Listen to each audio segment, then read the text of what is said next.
Le sommet du G20, organisé samedi par visioconférence, aurait pu être l'occasion pour Donald Trump de dire au revoir à ses pairs. Mais une fois encore, le président américain a semblé nier les résultats de l'élection présidentielle.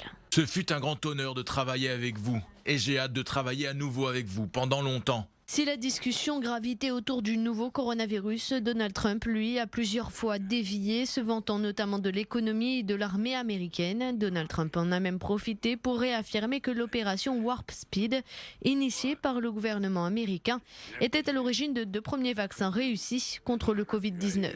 Or, si Warp Speed a financé le développement du vaccin produit par Moderna, Pfizer a lui été développé sans l'aide de la Maison-Blanche. Son discours était anormal. Tout le monde a parlé des problèmes mondiaux, de la vie et de la mort. En face, les dirigeants des pays membres du G20 ont multiplié les appels à l'Union, notamment pour un vaccin accessible à tous. Pour contenir la pandémie, l'accès à la vaccination doit être possible et abordable pour chaque pays. Les fonds promis jusqu'à présent ne sont pas encore suffisants pour y parvenir. L'OMS doit être renforcée de manière durable.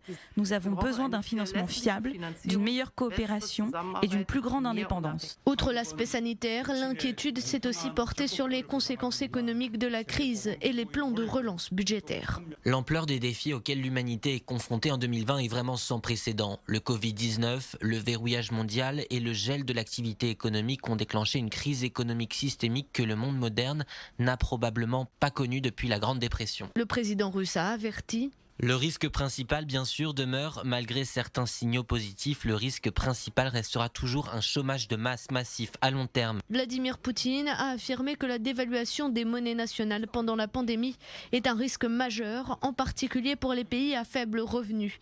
Il a ainsi appelé les membres du G20 à abandonner le protectionnisme et les sanctions mises en place ces dernières années. À voir donc les mesures qui seront adoptées, car si jusqu'à présent le G20 a déjà débloqué 12 000 milliards de dollars pour sauver l'économie mondiale, selon les organisateurs, il manque toujours une stratégie multilatérale de sortie de crise.